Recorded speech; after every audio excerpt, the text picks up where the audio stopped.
नमस्कार। सबसे बड़ा सवाल देख रहे हैं और मैं हूं आपके साथ दिव्या सिंह। प्रधानमंत्री नरेंद्र मोदी की अध्यक्षता में केंद्रीय कैबिनेट ने one nation one election committee की सिफारिशें स्वीकार कर ली। देश में एक साथ चुनाव कराए जाने के मुद्दे पर पूर्व राष्ट्रपति रामनाथ कोविंद की अध्यक्षता में उच्च स्तरीय कमेटी ने यह रिपोर्ट तैयार की है।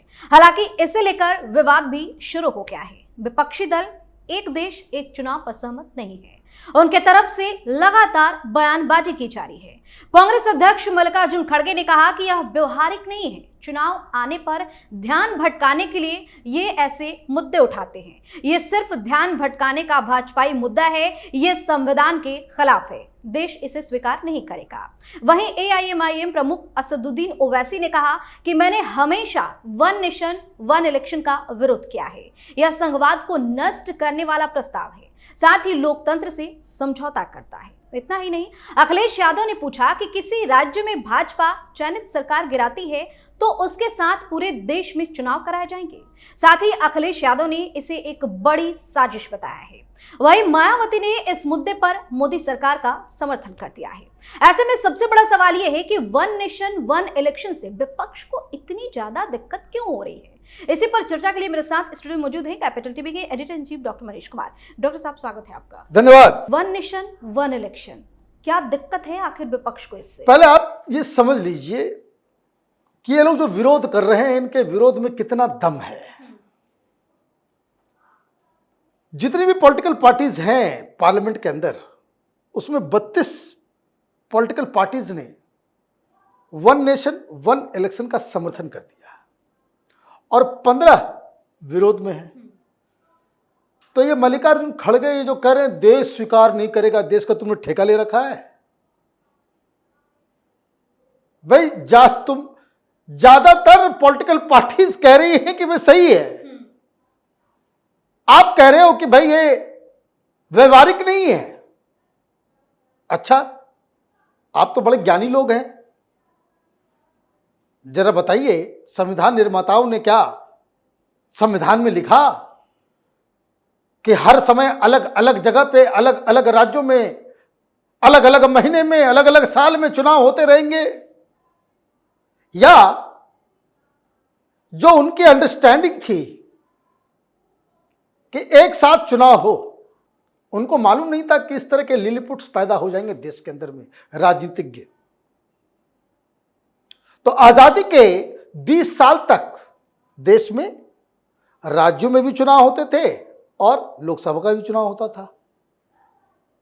मतलब जो संवैधानिक व्यवस्था थी वो वन नेशन वन इलेक्शन की ही थी और 20 साल तक ये ट्रेडिशन चलता रहा। फिर अलग अलग क्यों होने लग गए? क्योंकि कांग्रेस पार्टी ने संविधान और डेमोक्रेसी दोनों की हत्या करना शुरू कर दिया। कहीं की सरकार गिरा दो, कहीं का मुख्यमंत्री को हटा दो, कहीं पर राष्ट्रपति शासन लगा दो। तो हुआ क्या कि धीरे धीरे डिरेल होने लग गया सब कुछ। तो पूरा कैलेंडर खत्म हो गया, खराब हो गया। जो संवैधानिक व्यवस्था थी उसको कांग्रेस पार्टी, इंदिरा गांधी खासकर, उसने ही तबाह और बर्बाद किया। मोदी, इंदिरा गांधी और ये कांग्रेस पार्टी के इस पाप को वो सुधारने में लगे हुए हैं। ठीक, अब दूसरी चीज समझ लीजिए, भाई इससे फायदा होगा या नुकसान होगा। अभी क्या होता है, every political party, they are perpetually into election mode. देश के बारे में सोचने का काम नहीं होता। ये उनका अधिकार है, धर्म भी है, कर्तव्य भी है। पॉलिटिकल पार्टी सब काम करेगी चुनाव जीतने के लिए, लेकिन 24 घंटा 12 महीने और 365 दिन आप अपनी तुच्छ चुनावी राजनीति के चक्कर में ही आप चीजों को डील करेंगे तो राजनीति ही राजनीति होगी, देश के बारे में चिंता नहीं होगी। अभी देखिए प्रधानमंत्री का टाइम ही बर्बाद हो रहा है ना। अभी कश्मीर चले गए, तो अभी हरियाणा जाएंगे, झारखंड चले, वो अमेरिका जाएंगे, अमेरिका से लौट के आएंगे, फिर से झारखंड शुरू हो जाएगा, महाराष्ट्र शुरू हो जाएगा, फिर दिल्ली शुरू हो जाएगा। What is going on? Governance कब होगा? और चूंकि चुनाव सिर पे होता है, आप अपनी बुद्धि जो है वो गिरवी रख देते हो। हर चीज को हर पॉलिटिकल पार्टी उस चुनाव में उससे फायदा होगा नुकसान होगा, बस इसी ध्येय से वो फैसला करती है। तो सरकार बीजेपी की हो, कांग्रेस की हो, किसी की हो, वो they are what they are doing, they are perpetually they are in election mode. तो इलेक्शन मोड के बारे में होगा तो जनता की भी कोई चिंता नहीं, और ना ही देश के बारे में, ना देश की सुरक्षा, ना कुछ। सारे लोग जो है वो एक ही बात करेंगे। ठीक, अभी देखिए इलेक्शन मोड में है ना, वो पाकिस्तान वाला डिफेंस मिनिस्टर कह दिया भाई राहुल गांधी, कांग्रेस पार्टी और उमर अब्दुल्ला पाकिस्तान की तरह सोचते हैं आर्टिकल 370 के ऊपर। चुप, मुंह से आवाज नहीं निकल रही। बांग्लादेश में हिंदुओं के ऊपर अत्याचार हो रहा है, कत्लेआम हो रहा है, धर्म परिवर्तन हो रहा है। चुप क्यों? सिर्फ इलेक्शन की वजह से। मुसलमान नाराज हो जाएंगे, जमात इस्लामी के खिलाफ बोलेंगे। और अगर चुनाव नहीं होता तो पार्लियामेंट के अंदर सारी पॉलिटिकल पार्टीज कहती भाई खबरदार जो तुमने वहां हिंदुओं के ऊपर, तो देश मजबूत होता। मैं उस पर नहीं जाता कि भाई पैसे तो बचेंगे ही, एक साथ सब कुछ होगा। टाइम कितना तमाम मुख्यमंत्रियों का, प्रधानमंत्री का, सरकार का, ये जो हर 6 महीने में 1 महीना कैंपेनिंग में बर्बाद होता है, वो एक बार में होगा। 3 महीना जो है आप, 4 महीना जो आप स्लॉट करके निकाल दो 5 साल में। जितनी राजनीति करनी है राजनीति कर लो, सरकार बन गई, उसके बाद देश के बारे में सोचो। ये व्यवस्था बढ़िया है या हर 4 दिन के 5 दिन के बाद जो है फिर वही घिचपिच घिचपिच घिचपिच? तो कोई लॉजिक नहीं है। संवैधानिक व्यवस्था वही थी, तो कांग्रेस पार्टी का जो विरोध है वो बेकार है। ये जो कह रहे हैं देश उसको एक्सेप्ट नहीं करेगा, तो देश की चिंता छोड़ दीजिए, आप कांग्रेस पार्टी की चिंता कीजिए। अखिलेश यादव को हर चीज में बड़ी साजिश क्यों नजर आती है? देखिए, ये तो मुझे लगता ही नहीं, ये तो पता नहीं, हम भी सैनिक स्कूल के हैं, वो भी सैनिक स्कूल का है, लेकिन ऐसा डिरेल हो गया, बुद्धि समझ में नहीं आता है। इसमें साजिश किसकी है, ये समझा दो कोई। इसमें क्या साजिश है भाई? जब लगातार 1 नेशन 1 इलेक्शन जब हो रहा था, जब अंबेडकर साहब जिंदा थे, नेहरू जिंदा थे, लाल बहादुर शास्त्री जिंदा थे, पटेल जिंदा थे, ये लोग साजिश कर रहे थे क्या? ये साजिश कर रहे थे? बस सारे तथा कथित समाजवादी, ये तो इंदिरा गांधी के खिलाफ यही बात तो करते थे कि जहां तहां सरकार गिरा देते हो, वो जहां तहां सरकार गिराने की वजह से तो ये हुआ। और आप बेतुकी बात कि कहीं एक सरकार गिर जाएगी तो पूरा देश भर में चुनाव होगा क्या? नहीं नहीं, थोड़ा पढ़ लो। पूर्व राष्ट्रपति ने एक बड़ा अच्छा डॉक्यूमेंट तैयार किया है। बिना पढ़े लिखे कुछ जिसको जो मनाता है वो बोलना चालू कर देता है। इनकी राजनीति खत्म हो जाएगी। ये जो पीछे से बैकडोर से, इधर से उधर से खरीद फरोख्त, तोड़ फोड़, इस तरह की जो घटिया राजनीति थी, उस पे भी लगाम लगेगा। क्यों? वो वैसे कह रहे हैं कि हम हमेशा से इसके विरोध में रहे हैं। भाई आप हैं कौन? हैदराबाद के बाहर आपको जानता कौन है? मुसलमानों के खामखा लीडर बन गए। जहां मुसलमान बहुल इलाका है वहां तुम्हारा जमानत जब्त हो जाता है। तो ये मीडिया वालों ने उसको खामखा बना दिया है, भाई मुसलमानों की आवाज है, जो भी कुछ आता है बस माइक लेकर के पहुंच जाता है, बस अपने आप को नेता समझ रहे हैं। फेडरलिज्म खतरे में आ जाएगा। फेडरलिज्म 20 साल तक खतरे में नहीं आया था। संविधान के निर्माताओं ने ये जो सट करके वो लोग गए, वो लोग बेवकूफ थे। सारा अकल आपको आ गया है। एक सवाल जो लोगों के मन में है कि अगर बीच में सरकार गिर गई तो, है ना? तो आप देखिए 2-3 चीजें हैं।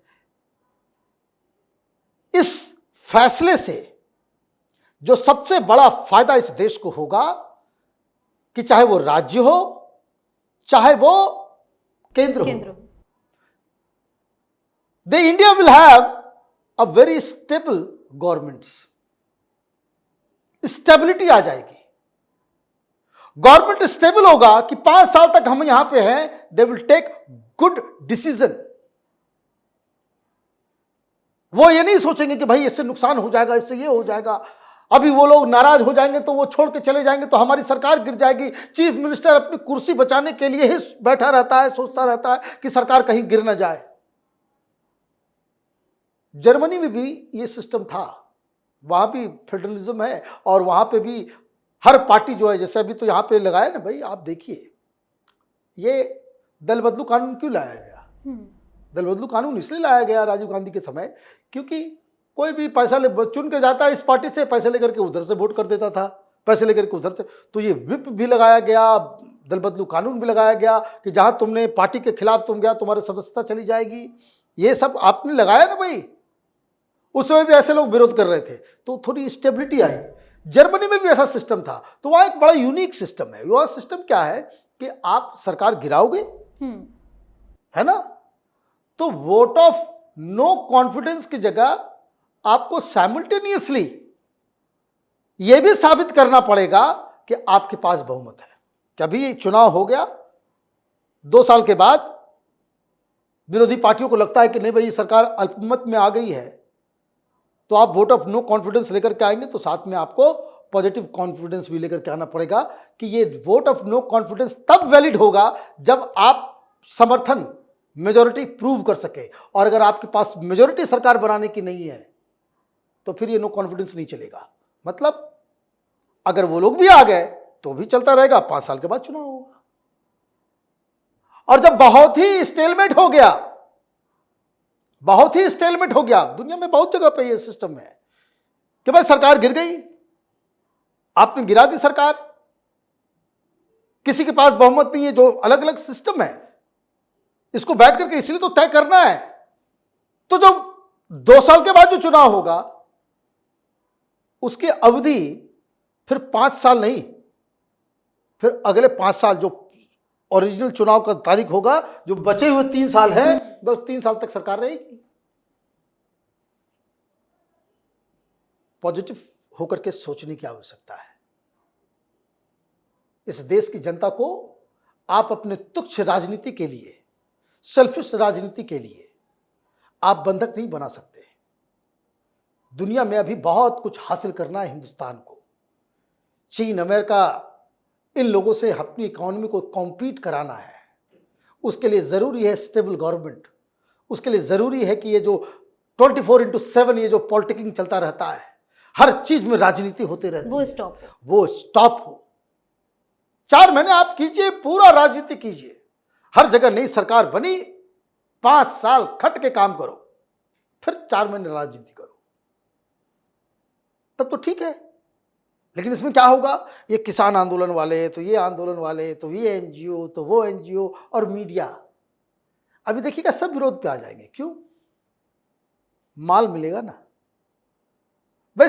हर साल में 2 बार चुनाव हो रहे हैं, तो मीडिया वाले खा रहे हैं, एनजीओ वाले खा रहे हैं, ये अलग अलग किसान संगठन, ये संगठन, वो संगठन, सब उसका नेता जाकर के माल खा रहा है। अब एक ही बार होगा तो 5 साल में एक ही बार माल मिलेगा ना। ऐसे हर साल 6 महीने में जो है सबको माल आना चालू हो जाता था। तो आप ये देखिए, ये धंधा बंद करना चाहिए, ये धंधा बिल्कुल बंद होना चाहिए। और इसको कम, भाई डेमोक्रेसी, भाई डेमोक्रेसी की हत्या इस तरीके से होती है दलालों की वजह से। डेमोक्रेसी की हत्या तब होगी जब आप देश के बारे में कम और अपनी पार्टी, अपने परिवार, उसके बारे में ज्यादा सोचना शुरू कर देंगे। तो प्रधानमंत्री धीरे धीरे जो है वो रेती चला रहे हैं। कहा है कि भाई 3 मंत्री को दे देते हैं, बात कर लो सबसे, बात होना भी चाहिए। और जनता में अगले 3 महीने तक इसके क्या क्या फायदे हैं, क्या क्या नुकसान है, भाई कोई फैसला होगा उसमें कुछ फायदा भी होगा, कुछ उसमें नुकसान भी होगा। ये देश की जनता को तय करने दीजिए कि फायदा ज्यादा है, नुकसान ज्यादा है। फायदा अगर ज्यादा है तो सिस्टम को अपनाना में क्या दिक्कत है। तो वो पब्लिक को पहले दिमाग उनका तैयार कीजिए और उसके बाद लेकर के आइए। प्रधानमंत्री के पास सफिशिएंट नंबर्स है, 35 पार्टियां साथ में, अपोजिशन में 15 है, तो संख्या तो है, लेकिन ये ऐतिहासिक बदलाव होगा और इस ऐतिहासिक बदलाव में थोड़ा रश करने की आवश्यकता नहीं है। जनता में जाइए कि ताकि ये लोग फिर जो है, ये कांग्रेस पार्टी, ये रवीश कुमार, ये अजीत अंजुम, ये सब जो है अफवाह न फैला सके, जैसे वो सीए के कानून में फैला दिया था कि मुसलमानों की नागरिकता चली जाएगी तो मुसलमानों को जो है ट्रांजिट कैंप में डाल दिया जाएगा, कंसंट्रेशन कैंप में डाल दिया जाएगा, मुसलमानों की नसबंदी कर दी जाएगी।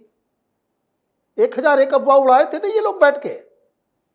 वह सीए लागू हो गया, किसी मुसलमान का किसी की नागरिकता गई नहीं गई, लेकिन सरकार फेल हो गई थी ये बताने में कि भाई इसका कोई फायदा नहीं होगा। मुसलमान सब जो है वो होता है, कोई आगे कह दिया भाई कौवा तुम्हारा कान लेके चला गया, तो कौवा के पीछे भागने लग गए। ये नहीं देख रहे भाई कान लगा हुआ है, कान देखने के बजाय। यही हाल हुआ किसान वालों में। अच्छे कानून थे तीनों, एक काला कानून कर करके इन लोगों ने बर्बाद कर दिया, देश को नुकसान हुआ है उससे। तो इसी तरीके से इसमें भी रश नहीं करना चाहिए।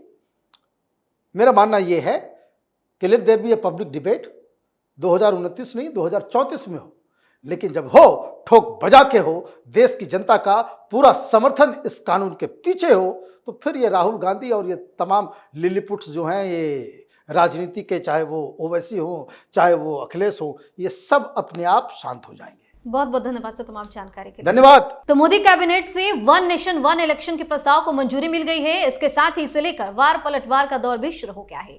मोदी सरकार के इस बड़े कदम से विपक्षी नेताओं की बेचैनी बढ़ती जा रही है। जाहिर सी बात है कि जब भी विपक्ष को सरकार के किसी फैसले से खुद पर खतरा मंडराता दिखता है तो उनके तरफ से चिल्लाना शुरू हो जाता है। सबसे बड़ा सवाल में आज के लिए इतना ही। अगर आपने अभी तक हमारे चैनल को सब्सक्राइब नहीं किया है तो सब्सक्राइब कर लीजिए, हमारे वीडियो को लाइक कीजिए, शेयर कीजिए, हमारे वीडियो पर कमेंट करके जरूर बताएं कि आपको हमारी खबर कैसी लगी। धन्यवाद।